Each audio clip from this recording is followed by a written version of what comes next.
Thank you for tuning in. I'm that Christmas dude back at you with another video. Please hit that like and subscribe. Make sure you show me your support. Today's a very sad day, right? You see me wearing these glasses because I don't even want to look at anything today. I don't want to look at the camera. I barely want to do this video, but very sad day that I happened to glance upon a video that was just blasphemy. The worst thing I've seen this year. And I want you guys to see if you're in agreement with me on this video. So let's take a ride because we got a lot of comments on this one. Whew, man. Christmas is many people's favorite time of year, but you just can't understand why. The stress, the pressure, and everything in between. How can people look forward to this every year? You know what? You're not alone. There are more people than you might think who just want to disappear from the face of the earth during the holiday season. Who wants to disappear around the holiday season and Christmas time? Please don't bring those people around me. Let's keep going. Here are 5 reasons why you hate Christmas. Number 5, Christmas gifts. You might think it's fun to receive Christmas gifts, right? But not really. Instead, it's an annual exercise in disappointment and confusion. You often get something you'll never use, like that knitted sweater from grandma that itches so much you get a rash just from looking at it. Or that... time out before they finish. Receiving and giving gifts is not a crime.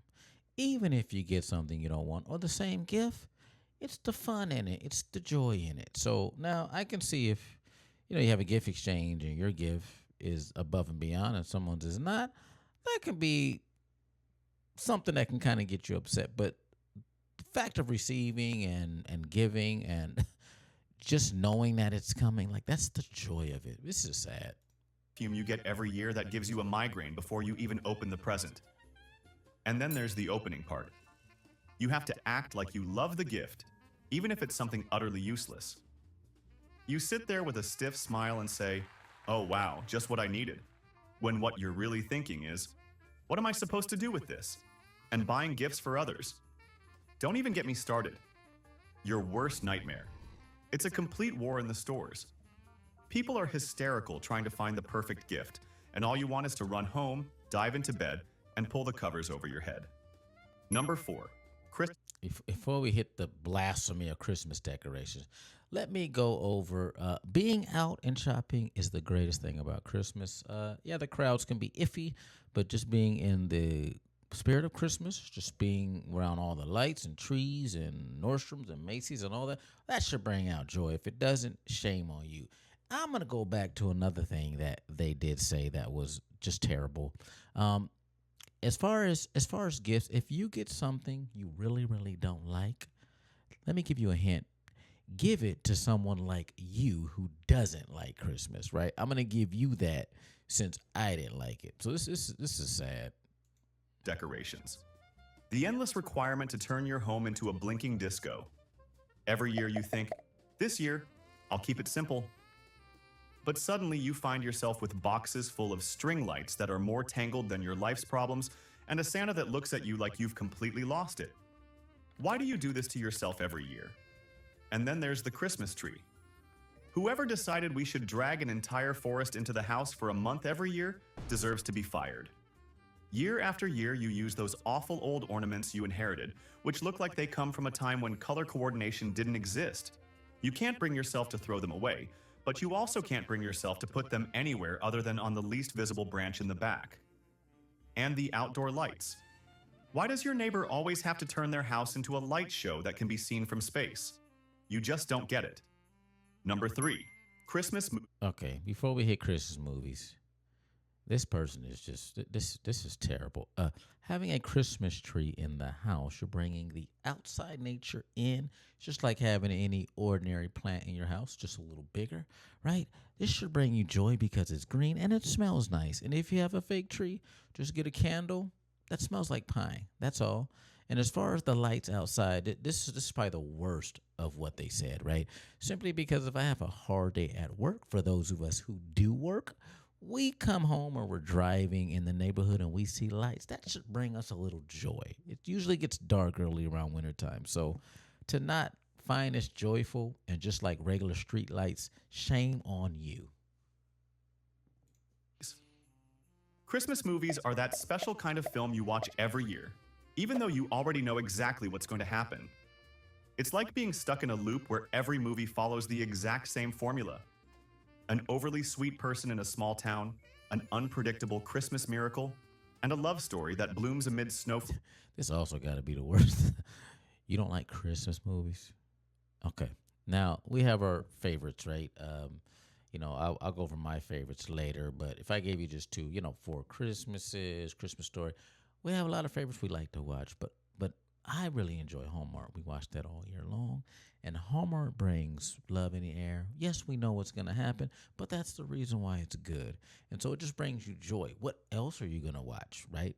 You're going to watch the news, which brings you non-joy and violence and wildness. Are you going to watch anything else on TV that's not really edifying to your brain? I suggest you just take a step back and enjoy Christmas movies. Christmas decorations. The first time you saw them, it might have been a little charming, but that was many years ago. And there's always the recurring surprise in every Christmas movie. The big twist where the main character realizes they don't actually need a fancy Christmas party or expensive gifts to be happy. Nope, all they need is to understand what they've always had right in front of their eyes. So inspiring, so original, or not. Number 2, Before we get to Christmas food, 'cause that's probably something else crazy. Let me end it like this. If you are with someone, your spouse, husband, wife, and you're watching Christmas movies and you feel down, I don't know if there's any future for you. We're going to keep you in prayer, right? I don't know if there's any future for you if you really feel down watching a really wholesome Christmas movie. This is terrible. Food. Christmas is the only time of year when you get the chance to eat a half meter of everything on the table and still complain that you couldn't eat more. And despite promising yourself not to overeat, you end up with a plate that looks like you're participating in a food eating contest. Then, when you finally collapse on the couch, overstuffed and with a stomachache, you start thinking maybe you should have settled for a small bit of everything instead of going all in. But no, you ate as if it was your last meal ever, like you're going to throw up at any moment. You never learn. Number 1, Christmas music. Let's put a pause on Christmas music. We're going to get to that in a minute. Food. Okay. This also is terrible, but I will be in agreement to one thing. Most people replicate Thanksgiving for Christmas. I'm not really into that, but I do want some very good food. Typically, it's going to be your last major meal of the year, right?